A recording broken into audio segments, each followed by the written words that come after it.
Hello സുഹൃത്തുക്കളെ, bro and സിസിൻ്റെ മറ്റൊരു വീഡിയോയിലേക്ക് ഏവർക്കും സ്വാഗതം.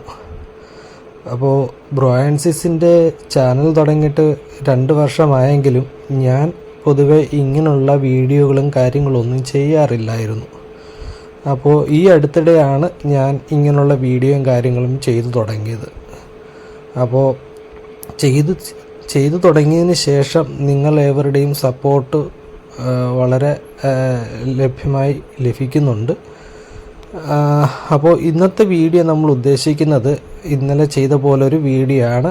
അമ്മ വീട്ടുവളപ്പിൽ ചെയ്ത കൃഷിയിടത്തിലെ കുറച്ച് വിഭവങ്ങൾ അമ്മ പറിച്ച് അത് പാചകം ചെയ്യുന്നപരമായിട്ടുള്ള കുറച്ച് വീഡിയോ ആണ്. അപ്പോൾ അമ്മയുടെ ഒരു കൃഷിത്തോട്ടമാണ് ഈ നിങ്ങൾ കണ്ടുകൊണ്ടിരിക്കുന്നത്. വെണ്ടയ്ക്ക കൃഷിയാണ്. അപ്പോൾ ഇന്നലെ അമ്മ ചെയ്തതെന്ന് പറഞ്ഞു കഴിഞ്ഞാൽ ഒരു വാളരി കൃഷി സംബന്ധമായിട്ടുള്ളൊരു വീഡിയോ ആയിരുന്നു.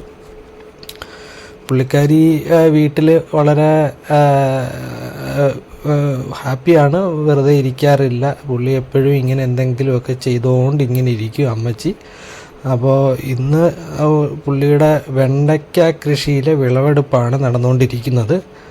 അപ്പോൾ അത്യാവശ്യം കുറേ വെണ്ടയ്ക്ക കിട്ടി. ഒരു വീട്ടിൽ ഒരു നേരത്തെ ഉച്ചഭക്ഷണത്തിന് വേണ്ടുന്ന പാകത്തിലുള്ള വെണ്ടയ്ക്ക കിട്ടിയിട്ടുണ്ട്. അമ്മയുടെ പ്ലാനിങ് ഇന്ന് വെണ്ടയ്ക്ക മെഴുക്ക് പുരട്ടി വെക്കുക എന്നുള്ളതാണ് പുള്ളിയുടെ പ്ലാൻ.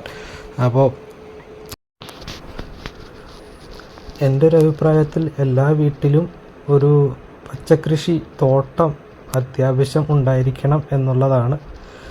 ഞാനത് പറയാനായിട്ടുള്ള കാരണം എന്തെന്ന് വെച്ച് കഴിഞ്ഞാൽ, ഇന്നത്തെ കാലത്ത് നമുക്ക് കെമിക്കലും മറ്റ് രാസവസ്തുക്കളും ചേരാത്ത ഒരു ഭക്ഷണവും പച്ചക്കറികളും ലഭിക്കുക വളരെ ദുഷ്കരമായ ഒരു കാലാവസ്ഥയാണ്, ഒരു സാഹചര്യമാണ്. അപ്പോൾ നമ്മൾ നമ്മുടെ വീട്ടിൽ തന്നെ കുറച്ച് ഇതുപോലുള്ള വെണ്ടയ്ക്കയും വളരിയും പിന്നെ തക്കാളിയും അത്യാവശ്യം വേണ്ടുന്ന പച്ചക്കറികളെല്ലാം നമ്മൾ കുറച്ച് കഷ്ടപ്പെട്ടാൽ നമ്മുടെ വീട്ടിൽ തന്നെ വെച്ച് നമുക്ക് പിടിപ്പിക്കുകയും അത് വളരെ ഹെൽത്തി ആയിട്ടുള്ള ഫുഡ് നമുക്ക് വീട്ടിൽ വെച്ച് വിളമ്പാൻ നമ്മുടെ മക്കൾക്കും അച്ഛനും അമ്മയ്ക്കും നമ്മുടെ കുടുംബത്തിനും കെമിക്കൽ ലെസ് ആയിട്ടുള്ള ആഹാരം നമുക്ക് വിളമ്പാൻ പറ്റും. അതോടുകൂടി നമ്മുടെ ശാരീരിക ക്ഷമത, നമ്മുടെ ലൈഫ് കുറച്ച് കൂട്ടാൻ പറ്റും എന്നുള്ളതാണ് ഞാൻ വിശ്വസിക്കുന്നത്.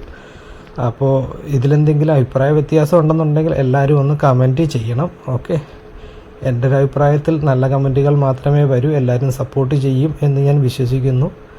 അപ്പോൾ ഈ കാണുന്നതെല്ലാം നമ്മുടെ കൃഷിയിടത്തെ ചില വിഭവങ്ങളാണ്. ഓമയ്ക്ക, ചക്ക, പിന്നെ ഡബ്ലോളി, പിന്നെ വാഴക്കൃഷി, ഇങ്ങനെ കുറേ കാര്യങ്ങളുണ്ട്. അപ്പോൾ ഇത്രയേ ഉള്ളൂ ഇന്നത്തെ വീഡിയോയിൽ പറയാനായിട്ട്. അപ്പോൾ നമ്മുടെ വീഡിയോ എല്ലാവർക്കും കണ്ട് ഇഷ്ടപ്പെട്ടെങ്കിൽ എല്ലാവരും ഒന്ന് സബ്സ്ക്രൈബും ലൈക്കും ഷെയറും കമൻറ്റും ചെയ്ത് സപ്പോർട്ട് ചെയ്യണമെന്ന് വിനീതമായി അഭ്യർത്ഥിക്കുന്നു. അപ്പോൾ വീണ്ടും ഒരു വീഡിയോയുമായി നമുക്ക് വീണ്ടും കാണാം.